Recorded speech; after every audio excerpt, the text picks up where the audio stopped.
नमस्कार मेरे प्यारे साथियों, पार्थ एकेडमी के ऑनलाइन प्लेटफॉर्म पर आपका एक बार फिर मैं स्वागत करता हूं। दोस्तों, आप मेरे साथ जुड़ चुके हैं एक अति महत्वपूर्ण श्रृंखला में, जहां भारतीय सेना में पूछे जाने वाले 15 क्वेश्चन जो आपके साइंस सब्जेक्ट से होने वाले हैं, वो इसी श्रृंखला से पूछे जा सकते हैं। हम बहुत ही महत्वपूर्ण प्रश्नों की श्रृंखला को कंटिन्यू कर रहे हैं। दोस्तों, इस श्रृंखला में अभी तक मैं 21 पार्ट आपको पढ़ा चुका हूं। आज हम लोग प्रैक्टिस से 22 को कवर करने वाले हैं, जिसमें हम फिर देखेंगे महत्वपूर्ण 15 क्वेश्चन। इन 15 क्वेश्चन से बाहर एक भी प्रश्न आप लोगों का नहीं जाने वाला है, तो आप लोग अच्छे से नोट्स बनाइए और इन्हें दिन प्रतिदिन रिवीजन करें, क्योंकि रिवीजन करोगे तो आप लोगों को चीजें समझ में अच्छी खासी आने वाली है। दोस्तों, यहां से एक बात और भी देखी जाएगी कि आपको हर शिफ्ट में क्वेश्चन का रिपीटेशन मिलेगा और इसी श्रृंखला से मिलेगा। नोट्स बनाइए। तो चलिए बिना देर किए शुरू कर लेते हैं सेशन को। पहले बढ़िया अपने दोस्तों के साथ शेयर कीजिए, लाइक कीजिए और अच्छे अच्छे कमेंट से इस सेशन का आप लोग वेलकम करें। तो दोस्तों, आज की श्रृंखला के 15 क्वेश्चन मैं कर रहा हूं शुरू। तो इसमें पहला प्रश्न आप लोगों के स्क्रीन पर क्या होने वाला है, देख लीजिएगा जल्दी से। आज का पहला प्रश्न हम लोग पढ़ने वाले हैं। आज का पहला प्रश्न है आपकी स्क्रीन पर। दोस्तों, कॉपी और पेन निकाल लीजिए और बैठ जाइए आज के 15 क्वेश्चन को कवर करने के लिए। तो आज के 15 क्वेश्चन में पहला प्रश्न मैं कवर करवा रहा हूं आपको। आज का क्वेश्चन है कि इनमें से सबसे अधिक प्रोटीन किसमें पाया जाता है। जो आपके पास ऑप्शन है पढ़िएगा। पहला ऑप्शन अंडा है, दाल है, आलू है, दूध है और मूंगफली है। तो अलग अलग अलग पदार्थों में प्रोटीन के अलग अलग सोर्स पाए जाते हैं। तो यहां पर पूछा गया कि सबसे अधिक प्रोटीन किसमें पाया जाता है। आप सभी को यहां जो ऑप्शन दिखाई दे रहे सभी प्रोटीन के अच्छे सोर्स माने जाते हैं, परंतु अगर हम लोग परसेंट वैल्यू की बात करें तो यहां प्रोटीन को लेकर दाल सबसे महत्वपूर्ण है। आपने पढ़ा है कि दालों में प्रोटीन की उपलब्धता सबसे अधिक होती है। अगर सबसे अधिक प्रोटीन की मात्रा पूछा जाए तो यह आ जाएगी सोयाबीन। 35 से लेकर 42% तक सोयाबीन में प्रोटीन पाया जाता है। अब आपको ध्यान रखना है, इसके बाद यहां पर दालों का नंबर आता है, तो दालों में प्रोटीन अच्छा अवेलेबल रहता है। दोस्तों, ध्यान देना है। चलिए, तो अंडा, दूध। अंडे में कौन सा प्रोटीन पाया जाता है। जो अंडे की सफेद जर्दी आप देखते हैं, इसके अंदर एल्ब्यूमिन एल्ब्यूमिन नाम का एक प्रोटीन होता है। तो ये आपको ध्यान रखना है, एल्ब्यूमिन है ना, एल्ब्यूमिन ग्लोब्यूलिन। तो ये प्रोटीन अंडे में सफेद जर्दी में पाया जाता है। दोस्तों, ध्यान देना है। मूंगफली में भी प्रोटीन अवेलेबल हो सकता है। दूध में सभी चीजें अवेलेबल होती है, परंतु यहां पर प्रोटीन का एक रिच सोर्स दाल माना जाएगा। तो इसका अगला क्वेश्चन, किस तापमान पर पानी भाप, तरल और ठोस अवस्था में पाया जाता है। एक ऐसा टेम्परेचर बताइएगा जिसमें जो पानी है वो तीनों अवस्था में देखा जा सके। अब आपको यहां पर ध्यान रखना है, फिजिक्स में एक टर्म होता है, आप लोगों को ध्यान रखना है इसका, त्रिक बिंदु। त्रिक बिंदु यहां पर क्या होता है, तो ट्रिपल पॉइंट किसको कहते हैं। तो पदार्थ की वह अवस्था जिसमें, यानी कि वह तापमान जिस पर तीनों अवस्था में पदार्थ देखने को मिले, उसे हम लोग कहेंगे त्रिक बिंदु। एक ऐसा बिंदु जिस पर तीनों अवस्थाओं में पदार्थ देखने को मिले, यानी कि ठोस, द्रव, गैस, सॉलिड, लिक्विड, गैस, उसे हम लोग ट्रिपल पॉइंट के नाम से जानते हैं। तो यहां पूछा जा सकता है, आपसे पूछा जा रहा है कि भाप में, तरल में और ठोस में ये गैस अवस्था होती है, यह द्रव अवस्था होगी और ये ठोस अवस्था होगी। तो हमारे पास ऑप्शन है 4 degree Celsius, 0 degree Celsius, -1 degree Celsius या फिर सभी ताप पर। तो दोस्तों आपको ध्यान रखना है, हमारे नेचर में जल अभी एकमात्र ऐसा पदार्थ है जो तीनों अवस्था में बराबर मिल सकता है। सॉलिड के फॉर्म में बर्फ के रूप में मिलता है, लिक्विड के फॉर्म में यह जल के फॉर्म में मिलता है, और गैसेस के फॉर्म में स्टीम या भाप के रूप में या वाष्प के रूप में आपको देखने को मिलता है। तो दोस्तों, यहां क्वेश्चन एग्जाम में यही आता है कि जल वही पदार्थ है। अब अगर एग्जाम में आता है कि जल किस तापमान पर इन तीनों अवस्था में एक साथ देखने को मिल सकता है, तो उसका सही जवाब हो जाएगा 0 degree Celsius, option number B. 0 degree Celsius पर पानी तीनों अवस्था में एक साथ देखने को मिलेगा दोस्तों, सॉलिड, लिक्विड और गैस। सेकंड थिंग, आपको यहाँ 4 डिग्री सेल्सियस वाला टेम्परेचर ध्यान रखना है। पानी का यह अधिकतम घनत्व वाला बिंदु है। पानी का अधिकतम घनत्व बिंदु किसे कहेंगे, तो पानी का अधिकतम घनत्व बिंदु हो जाएगा 4 डिग्री सेल्सियस। 4 पर पानी अधिकतम डेंसिटी में होगा, मैक्सिमम डेंसिटी में होगा और न्यूनतम आयतन में होगा। अगर 4 डिग्री सेल्सियस से या तो हम नीचे जाएं या ऊपर जाएं, इन दोनों केसेस में पानी का डेंसिटी कम होता है। तो एक बहुत ही अच्छा प्रश्न यहां से बनेगा। कल के सेशन में हमने ये देखा था कि बर्फ जमने पर पानी यानी जमेगा, तो पानी जमने पर क्या करेगा, फैलेगा। इसलिए शीतकालीन में जो बर्फ होते हैं, पाइप होते हैं, वो अक्सर फट जाया करते हैं। तो कल के सेशन को आप अच्छे से देख लीजिएगा, वहां हमने इस क्वेश्चन को डिस्कस किया था। क्वेश्चन नंबर 3 है, सिरके में अम्ल की प्रकृति किस कारण से होती है? सिरका या विनेगर इसे हम लोग कहते हैं। तो विनेगर का उपयोग कई सारे कामों के लिए किया जाता है। तो विनेगर क्या है? तो विनेगर में कौन सा अम्ल पाया जाता है दोस्तों? ध्यान रखना, CH3COOH, जिसे हम लोग कहते हैं एसिटिक एसिड। एसिटिक एसिड या एसिटिक अम्ल के नाम से भी इसे हम लोग जानते हैं। तो सिरके में कौन सा अम्ल अवेलेबल रहता है, उपलब्ध रहता है? तो इस एसिड का नाम है एसिटिक अम्ल। ऑप्शन नंबर डी सही जवाब होगा इसके लिए। सिट्रिक एसिड कहाँ मिलता है दोस्तों? तो सिट्रिक एसिड आपको नींबू में देखने को मिल सकता है, संतरा में देखने को मिल सकता है। नींबू, संतरा, मौसम्बी, इनमें आपको सिट्रिक एसिड देखने को मिलता है। आपको यह ध्यान रखना है, गंधक अम्ल, गंधक का अम्ल किसे कहते हैं? तो गंधक का अम्ल किसे कहा जाता है? आप कमेंट बॉक्स में ओपन कीजिएगा और कमेंट बॉक्स ओपन करके मुझे जल्दी से जवाब दीजिए, गंधक का अम्ल किसे कहा जाता है? बहुत ही इंपॉर्टेंट प्रश्न एग्जाम में पूछा जाता है। तो क्वेश्चन नंबर 3 आप लोगों को समझ में यहाँ पर जरूर आया है। एसिडिक एसिड एग्जाम में क्वेश्चन पूछा जाता है यहाँ से। तो सिरके में कौन सा अम्ल? अब एक महत्वपूर्ण प्रश्न जो मैं आपको बताने वाला हूं, एग्जाम में ये पूछा जाता है आपसे हमेशा, चींटी या मधुमक्खी, चींटी, मधुमक्खी और बिच्छू के डंक में कौन सा अम्ल पाया जाता है? तो इन तीनों में एक ही अम्ल होगा जिसका नाम है फॉर्मिक अम्ल। फॉर्मिक अम्ल कहां पाया जाता है? चींटियों के डंक में पाया जाता है। इसे हम लोग मेथेनोइक अम्ल के नाम से जानते हैं, मेथेनोइक एसिड, मेथेनोइक अम्ल। और कभी आपसे एग्जाम में इसका फॉर्मूला पूछा जाए तो HCOOH। HCOOH किसका फॉर्मूला होता है? तो फॉर्मिक एसिड का फॉर्मूला होता है दोस्तों।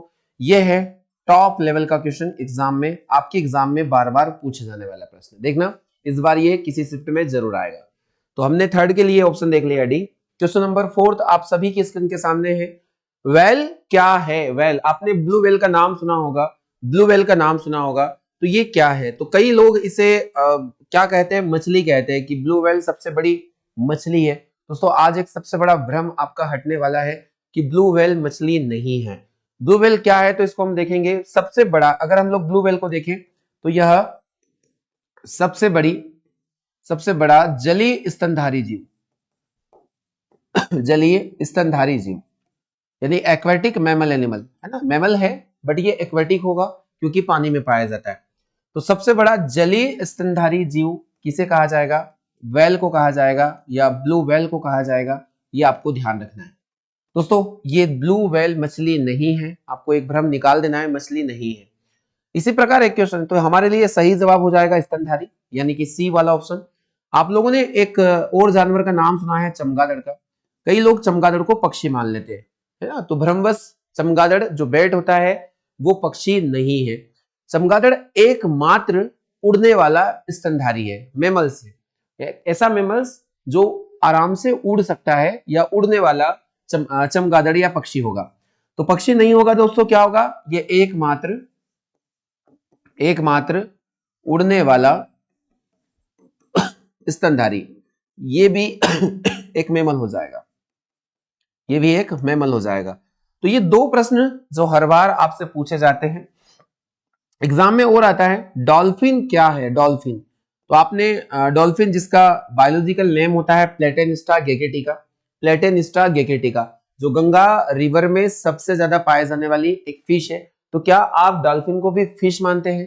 दोस्तों ये भी गलत होगा कि डॉल्फिन एक स्तनधारी है, डॉल्फिन एक स्तनधारी है, डॉल्फिन मछली नहीं है, एक मेमल्स है, स्तनधारी है। तो ध्यान रखना, ये सबसे बुद्धिमान जलीय स्तनधारी है, यानी कि सबसे इंटेलिजेंट एक्वेटिक मेमल्स। तो आपको ध्यान रखना है तीनों चीजें यहाँ पर मेमल्स के एग्जांपल है, पर ये लगते ऐसे हैं कि चमगादड़ पक्षी होगा, डॉल्फिन मछली होगी, और ब्लू वेल को तो हमें सिखाया गया कि सबसे बड़ी मछली ब्लू वेल होती है, बट ये रॉन्ग है। आपको ध्यान रखना ब्लू वेल सबसे बड़ा जलीय स्तनधारी है। चलिए दोस्तों, तो ऐसे ही कुछ रोचक प्रश्न जो एग्जाम में हमें कंफ्यूज करते आते हैं, तो सही जवाब हो जाएगा हमारे लिए सी। एम्फीबियन क्या होते हैं? जो जल और थल दोनों में पाए जाते हैं, जल व थल दोनों में पाए जाने वाले जीवों को हम लोग एम्फीबियन के नाम से चलते हैं। और रेप्टाइल क्या होते हैं? जिन जीवों में रेंग कर चलने की विशेषता पाई जाती है, जो रेंग कर चलते हैं, अपनी पीठ को रगड़ कर चलते हैं, उन्हें हम लोग रेप्टाइल के नाम से जानते हैं, जैसे सांप, छिपकली, मगरमच्छ, और ये सब रेप्टाइल के अंतर्गत आते हैं। चलिए क्वेश्चन नंबर 5 की तरफ मूव करेंगे। निम्नलिखित में से कौन सा मिश्रण का उदाहरण है? आपको एक मिक्सचर को यहां से चूज करना है, मिश्रण कौन होगा? तो दोस्तों मिश्रण में आप लोगों को पता है कि 2 या 2 से अधिक तत्व मिले होते हैं, 2 या 2 से अधिक तत्व यहां पर होते हैं, या 2 या 2 से अधिक तत्वों का अनिश्चित अनुपात में मिलाना, अनिश्चित अनुपात में इनका मिलना या अनिश्चित अनुपात में मिलाना, इनको क्या कहा जाएगा? इनको कहा जाएगा मिश्रण या मिक्सर कहला जाएगा। तो अगर हम लोग यहां पर देखेंगे कि चीनी, कार्बन डाइऑक्साइड, हवा और पानी, पानी यहां पर यौगिक हो जाएगा, कार्बन डाइऑक्साइड भी यौगिक हो जाएगा। और अगर हम लोग चीनी की बात करें तो चीनी तो आपको पता है कि एक पदार्थ है, एक सुक्रोज है जिसमें सुक्रोज पाई जाती है, एक पदार्थ होगा। और हवा, हवा गैसों का मिश्रण है। तो यहाँ दिए गए ऑप्शन में सही जवाब हमारे लिए हो जाएगा क्या? हवा एक मिश्रण है। ऑप्शन नंबर सी एकदम सही जवाब हो जाएगा आपके इस प्रश्न के लिए। दोस्तों आपको ये सेशन कैसा लग रहा है कमेंट बॉक्स में जरूर आप लोग लिखा कीजिए। थोड़ा सा समय लगता है आपको, बट हमें आपके कमेंट्स पढ़ने में काफी मजा आता है। और सेकंड थिंग कि हमें एक मोटिवेशन एनर्जी भी मिलती है कि जिससे सकारात्मक रूप से आपके लिए और भी आगे वीडियो आते रहे। और दोस्तों ये क्लास पूर्णतः आपके लिए निःशुल्क रखी गई है इस बार। दोस्तों इतना अच्छा सेशन है, जो पेड होना चाहिए वो आपको बिल्कुल निःशुल्क दिया जा रहा है। तो आपसे एक छोटी सी रिक्वेस्ट कि ज्यादा से ज्यादा इस वीडियो को अपने सभी करीबी दोस्तों को पहुंचाओ, ताकि वो एग्जाम्स के इस दौर में जो कम समय बचा है और वहां अपनी तैयारी को ये अच्छे से कंप्लीट कर सके। तो सी वाला ऑप्शन हमारे क्वेश्चन के लिए सही होगा। क्वेश्चन नंबर 6 आप सभी के सामने। किसी तत्व के समस्थानिक या आइसोटॉप्स में क्या समानता होती है? आपको बताना है क्या समान होगा। नंबर 1 थिंग कि यहाँ समस्थानिक किसको बोलेंगे? जिसमें परमाणु क्रमांक क्या होंगे? समान होंगे। समान क्या होंगे? परमाणु क्रमांक। परमाणु क्रमांक या एटॉमिक नंबर में इनमें समानता होगी, एटॉमिक नंबर सेम होंगे। और एटॉमिक मास इनका क्या हो जाएगा? अलग अलग हो जाएगा, है ना। परमाणु क्रमांक इनके समान होंगे। और ये भिन्न किस चीज में रहते हैं? तो आपको ध्यान रखना है परमाणु भार में। परमाणु भार इनका अलग अलग देखा जाता है। परमाणु भार या एटॉमिक मास इनका डिफरेंट डिफरेंट होगा, ये आप लोगों को समझना चाहिए। तो आइसोटोप्स में आप लोगों ने एक चीज पढ़ी थी यहां से कि हाइड्रोजन के कितने आइसोटोप्स होते हैं। तो हाइड्रोजन के 3 समस्थानिक हमने पढ़े हैं और आप सभी को भली भांति पता है, प्रोटियम, ड्यूटेरियम और ट्राइटियम। और वहीं से हमने एक भारी जल या D2O ड्यूटेरियम ऑक्साइड बनाया था, भारी जल बनाया था। और इसकी जानकारी मैंने आपको अभी पिछले 1 या 2 सेशन में ही दी है। तो दोस्तों आप मेरे साथ रेगुलर हैं, रेगुलर जुड़े हुए, क्लास नियमित रूप से चल रही है। 22 इसके सेक्शन हम लोग पढ़ चुके हैं पहले से, और काफी हम लोग अच्छे प्रश्नों को कवर कर रहे हैं पर डे। यहां से चीजें देखो तो यहां पूछा गया कि समस्थानिक में क्या गुण समान है। परमाणु क्रमांक अगर समान है तो क्रमांक समान होने पर प्रोटॉन की संख्या भी क्या होती है? समान। क्योंकि आप परमाणु क्रमांक Z बराबर प्रोटॉन की संख्या और वही होगी इलेक्ट्रॉन की संख्या। तो जितने Z होते हैं ना उतने ही P होंगे और उतने ही क्या होंगे? E होंगे, नंबर ऑफ E होंगे। तो दोस्तों यहां पर बी ऑप्शन एकदम सही जवाब हो जाएगा। क्वेश्चन नंबर 6 के लिए प्रोटॉन की संख्या एकदम सही जवाब होगा। चलिए अगले प्रश्न को कवर करेंगे। ऐसे ही बहुत ही शानदार प्रश्न आप लोगों के लिए लेकर आ रहे हैं हम प्रतिदिन। कार्बन के सबसे शुद्ध रूप को क्या कहा जाता है? ये आप लोगों के सामने यहाँ पर दिया गया है। कार्बन का सबसे शुद्ध रूप इनमें से कौन है? चलिए ये क्वेश्चन मैं आप लोगों के लिए होमवर्क के लिए छोड़ देता हूं। देखते कितने स्टूडेंट्स को इसका सही जवाब मुझे आता है। कार्बन का सही रूप, जैसे आपसे पूछा जाता है कि लोहे का सही रूप क्या होता है या शुद्ध रूप क्या होता है, लोहे का शुद्ध रूप, तो आप लोग इसे कहते हैं पिटवा लोहा, यानी कि रोट आयरन। पिटवा लोहा या रोट आयरन इसको कहते हैं। तो उसी प्रकार कार्बन का शुद्ध रूप आपके ऑप्शन है हीरा, कोयला, राख या ग्रेफाइट। तो आपको बेहद आसान सा प्रश्न है दोस्तों, और मैं इसको डिस्कस भी कर चुका हूं आपसे। मैंने कार्बन के सारे अपरूप आपको पढ़ाए थे, पर इसमें से सबसे शुद्ध रूप आपको मुझे बताना है। तो क्वेश्चन नंबर 7 आप सभी के लिए होमवर्क क्वेश्चन रहने वाला है। Question number 8 comment box open कीजिए और अभी तुरंत मुझे इसका जवाब दीजिए। दोस्तों कमेंट आपको करना जरूरी है, क्योंकि आपका एक कमेंट हमारे लिए बहुत मायने रखता है। क्वेश्चन नंबर 8 है विटामिन सी का रासायनिक नाम क्या होगा। इसके 4 ऑप्शन आपके सभी के सामने। एसिडिक एसिड, यहाँ पर पहला ऑप्शन है एसिडिक अम्ल, लैक्टिक अम्ल, एस्कॉर्बिक अम्ल और इनमें से कोई नहीं। तो कई सारे सेशन है जिसमें मैंने ये वाला प्रश्न आपको कवर करवाया है। ये इसलिए कवर बार बार रिपीट होता है दोस्तों, ये अलग अलग प्रैक्टिस शेड में पूछा जाता है। ये आपके अलग अलग शिफ्ट में भी देखा जाएगा, क्वेश्चन का रिपीटेशन होगा। तो विटामिन सी बेहद आसान सा क्वेश्चन। एस्कॉर्बिक अम्ल और एस्कॉर्बिक अम्ल ये सभी खट्टे फलों में पाया जाता है। कहां पाया जाता है? खट्टे फलों में। और सेकंड थिंग, इसकी कमी से कौन सा रोग होता है? तो इसकी कमी से एक रोग होता है, इसका नाम है स्कर्वी। और दोस्तों इस रोग में मसूड़ों में सूजन आती है, मसूड़ों में सूजन आती है। और साथ ही साथ आपको ध्यान रखना है कि इससे ब्लड भी निकलना स्टार्ट हो जाता है, ब्लीडिंग होना स्टार्ट हो जाती है। एस्कॉर्बिक अम्ल सही जवाब होगा। लैक्टिक अम्ल कहां पाया जाता है? तो लैक्टिक अम्ल दही में पाया जाता है। कर्ड में लैक्टिक एसिड देखने को आपको मिलेगा, दोस्तों ध्यान देना है। और एसिडिक एसिड अभी हमने देखा सिरका, तो सिरके में कौन सा अम्ल होता है? तो एसिडिक एसिड होता है सिरके में। और इसका फॉर्मूला CH3COOH मैं आपको पढ़ा चुका हूं। तो दोस्तों ये सभी जो एसिड यहाँ पर दिए गए हैं काफी महत्वपूर्ण है आपके एग्जाम्स के लिए। Question number 9, hydel power station में ऊर्जा का स्रोत क्या होता है? देखिए एक यूनिक क्वेश्चन है, हाइडल पावर स्टेशन। पहले हम लोग इसके बेसिक क्लियर को करेंगे कि इसका बेसिक क्या है, कि हाइडल पावर किसको बोलते हैं। दोस्तों आप लोगों को पता है कि जल ऊर्जा का उपयोग करके विद्युत ऊर्जा का निर्माण किया जाता है। जल ऊर्जा का उपयोग करके किस ऊर्जा का? विद्युत ऊर्जा का निर्माण किया जाता है। आपने देखा होगा कि अगर हम लोग बांधों में पानी बनाते हैं और पानी पानी रोकते हैं, वहां स्थितिज ऊर्जा के रूप में पानी रुकता है। और जब उस पानी को किसी पतली धारा के रूप में किसी टरबाइन के ऊपर गिराया जाए, या फिर बहते हुए पानी में टरबाइन लगा दे, जिस वजह से उस पानी की गति के कारण वो टरबाइन घूमे तेज गति से, तो जो ऊर्जा विद्युत ऊर्जा पैदा हुई वो उसे हम लोग कहेंगे हाइडल पावर से एनर्जी बनाना। तो हाइडल पावर का मतलब होगा जल ऊर्जा से का उपयोग करके हम लोग विद्युत ऊर्जा का निर्माण करते हैं। तो हाइडल पावर में आपको अब समझ में आ गया होगा, इस पावर में ऊर्जा का स्रोत क्या होता है? पानी होता है, यानी कि ऑप्शन नंबर सी। डीजल, कोयला और यहाँ पर अणु शक्ति दिया है, तो ये थोड़े से अलग ऑप्शन हो जाएंगे। तो हाइडल पावर यानी कि पानी की ऊर्जा, इसी का उपयोग करके हम विद्युत ऊर्जा का उत्पादन करते हैं, जिसमें टरबाइन वगैरह का इस्तेमाल किया जाता है। क्वेश्चन नंबर 10 है, इनमें से कौन सा एक अल्प विकसित अंग, यानी इसे हम लोग इंग्लिश में कहेंगे वेस्टिजियल ऑर्गन। तो वेस्टिजियल ऑर्गन क्या होते हैं, इसको हम समझ लेते हैं कि एक अल्प विकसित अंग हमारे शरीर का कौन है। तो इसको हम लोग क्लियर करने वाले हैं। दोस्तों हमारे शरीर में कुछ अंग ऐसे होते हैं जिन्हें हम लोग अपशिष्ट अंग के नाम से जानते हैं। अपशिष्ट अंग, या फिर इन्हें हम लोग बोलेंगे अवशेषी अंग, अवशेषी अंग या वेस्टिजियल ऑर्गन। ये प्राचीन ऐसे अंग हमारी बॉडी में जो प्राचीन काल में कहीं ना कहीं एक्टिव थे, पर जिनका लगातार हमने उपयोग नहीं करने की वजह से इनको आज वेस्ट मान लिया गया, यानी कि ये निष्क्रिय रूप से हमारे शरीर में पड़े रहते हैं। तो कई सारे ऐसे अंग हमारे शरीर में है दोस्तों जो वेस्टिजियल ऑर्गन की तरह पड़े हुए हैं। जैसे इसमें कुछ एग्जाम्पल अगर हम लोग देखें यहाँ पर, तो आपने देखा होगा आंखों में पाए जाने वाली एक झिल्ली जिसे हम लोग निमेशक झिल्ली के नाम से जानते हैं। निमेशक झिल्ली पहले हम लोग पानी में जाकर आराम से देख सकते थे इस झिल्ली की सहायता से, बट ये चीजें हम लोगों ने कम कर दी तो ये निष्क्रिय हो गया। अक्कल दाढ़, आप लोगों ने नाम सुना होगा अक्कल दाढ़ का, तो अक्कल दाढ़ भी एक वेस्टिजियल ऑर्गन है बॉडी में।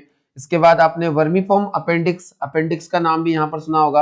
अपेंडिक्स, तो अपेंडिक्स भी क्या आ जाएगा, एक जैसे पहले सेलुलोज वगैरह का पाचन होता था, तो यही वो भाग है, बड़ी आंत के सीकम वाले भाग से जुड़ा हुआ होता है अपेंडिक्स वाला भाग। इसके अलावा पुच्छ कशेरुका, तो पुच्छ कशेरुका यानी कि जो टैल हुआ करती थी हमारी पहले, क्योंकि ये इधर से उधर इस पेड़ से उस पेड़ पर जंप करने के लिए हेल्प करती थी, ये काम हम लोगों ने बंद किए, तो ये ऑर्गन धीरे धीरे धीरे धीरे वेस्टिजियल ऑर्गन के रूप में आ गया। इसके अलावा कर्ण पिन्ना, कान के अंदर, कान को हम लोग आगे पीछे मूव कर सकते थे साउंड को सुनने के लिए, तो कर्ण पिन्ना भी एक वेस्टिजियल ऑर्गन के रूप में हमारी बॉडी में पड़ा रहता है। दोस्तों ध्यान देना है, ये सब अपशिष्ट अंग है। तो एक प्रश्न में मैंने ढेर सारे आप लोगों को वेस्टिजियल ऑर्गन का नाम बताया है, यहां हमारे पास दे के रखा है अपेंडिक्स, ऑप्शन नंबर बी सही जवाब हो जाएगा।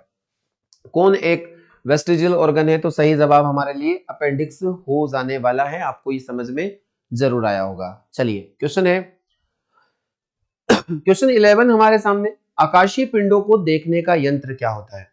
तो अगर मुझे कोई सेलेस्टियल बॉडी या आकाशीय खगोलीय पिंडों को देखना है, किसी ग्रह को, किसी उपग्रह को, तो मुझे इनमें से किस यंत्र का इस्तेमाल करना चाहिए?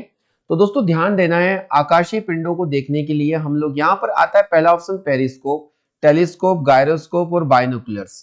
तो दोस्तों ध्यान रखना, जो पेरिस्कोप होता है, ये पेरिस्कोप किस वजह से यूज किया जाता है? तो ये जो पनडुब्बी होती है, पनडुब्बी के अंदर से बाहर का दृश्य देखने हेतु, या बाहर का दृश्य देखने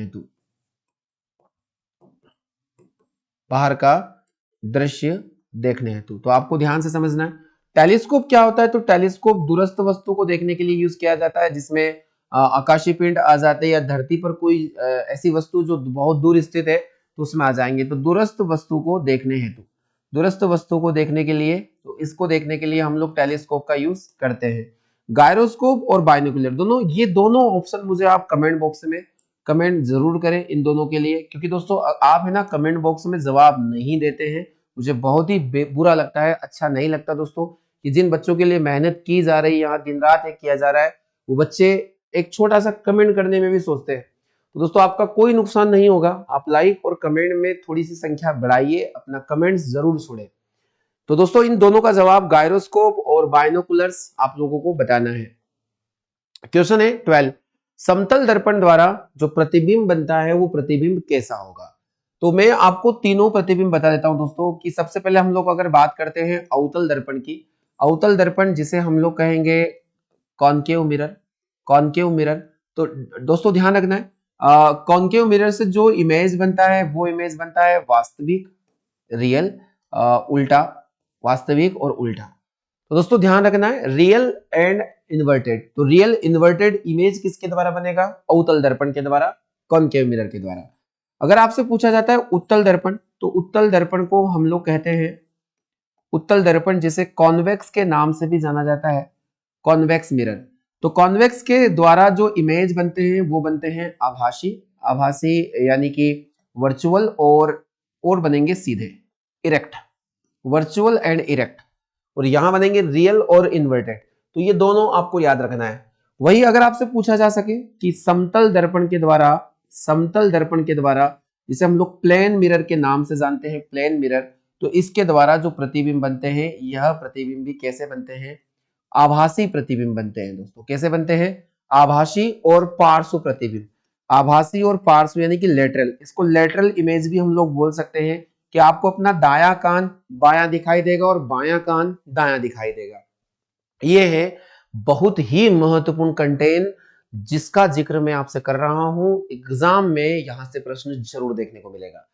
तो अवतल दर्पण का यूज भी आप पढ़ लीजिएगा, मैं आपको सजेस्ट कर रहा हूं कि अवतल दर्पण, जैसे इसका यूज हम लोग ENT डॉक्टर करते हैं सूक्ष्म निरीक्षण में, वाहनों का हेडलाइट अवतल दर्पण का बना हुआ है, और आगे हम लोग देखें तो सोलर कुकर में भी अवतल दर्पण का उपयोग किया जाता है।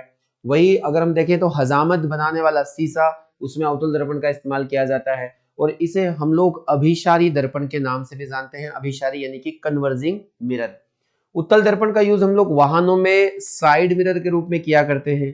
साथ ही साथ स्ट्रीट लाइट, जो चौराहों पर लाइट लगी होती है, उसमें प्रकाश को फैलाने में, क्योंकि प्रकाश को फैलाता है इसलिए इसको अपसारी या डाइवर्जिंग मिरर के नाम से जानते हैं। और समतल दर्पण से हम हमारा चेहरा देखते हैं घर में, वो समतल मिरर होता है यानी कि प्लेन मिरर, और इससे आभासी और पार्श्व प्रतिबिंब का निर्माण होता है। तो दोस्तों आपको समझ में आया होगा कि समतल दर्पण द्वारा जो प्रतिबिंब बनते हैं वो कैसे बनते हैं। आभासी बनेंगे, वास्तविक, काल्पनिक, या फिर सीधा। तो आभासी इमेज बनेंगे, ऑप्शन नंबर ए एकदम सही जवाब। क्लियर है दोस्तों?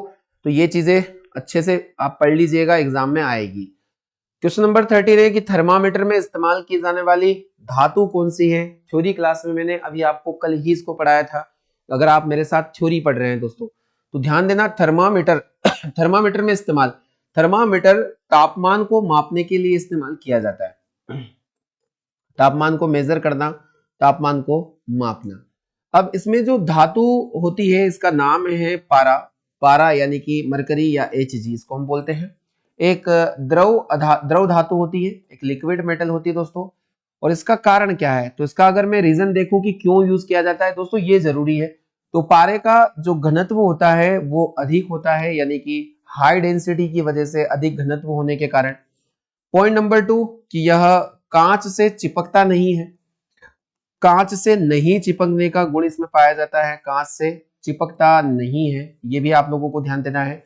पॉइंट नंबर 3 आपको ध्यान रखना है, कम उष्मा पाकर अधिक फैलाव, कम उष्मा पाकर फैलना, कम उष्मा पाकर फैलने का गुण इसमें होता है और यह चांदी के समान चमकता भी है। तो रीडिंग लेने में सहायता होगी चांदी के समान चमकना,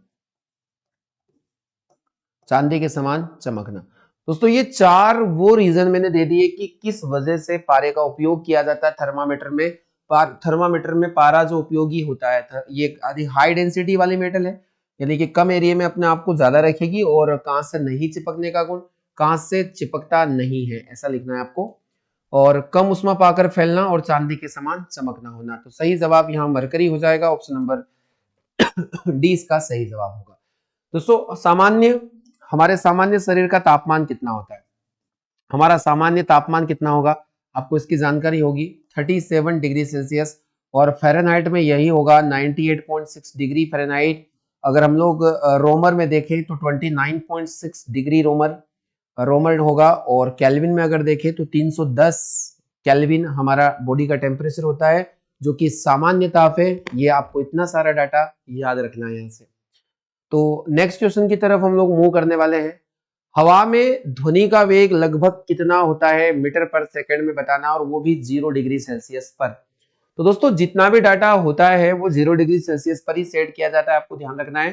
तो वायु में ध्वनि की चाल अगर आपसे पूछा जाए तो आपको बता देना है 332 मीटर प्रति सेकंड। तो मैंने आपको कल के सेशन में आई थिंक प्रैक्टिस सेट 20 या 21 में मैंने आपको ढेर सारे ऐसे माध्यम बताए थे, जिन अलग अलग माध्यमों में अलग अलग ध्वनि की चाल को हमने डिस्कस किया था। तो मैं आपसे एक छोटी सी रिक्वेस्ट करूंगा कि आप उन सभी माध्यमों में ध्वनि की चाल जरूर पढ़ ले। सबसे ध्वनि की चाल सबसे अधिक होती है एल्यूमिनियम के अंदर,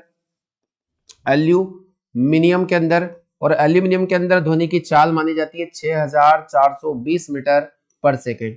अगर आपसे पूछा जाए लोहे में ध्वनि की चाल कितनी होती है तो ये होती है 5130 मीटर पर सेकेंड। दोस्तों ये पूछा जाता है जल में ध्वनि की चाल कितनी होती है तो 1483 मीटर पर सेकेंड, ये भी आपको ध्यान रखना है। पारे में कितनी होती है तो पारा होता है दोस्तों 1450 के समथिंग, 1550 आप मान सकते हो लगभग इसको। तो ये मीटर पर सेकेंड के समथिंग इसकी चाल होती है। अलग अलग माध्यमों में अलग अलग ध्वनि की चाल आपको देखने को मिलेगी। तो ये इतने सारे टर्म्स हैं। सही जवाब वायु में ध्वनि की चाल 332। तो आज के अंतिम प्रश्न की तरफ मैं मूव कर रहा हूं।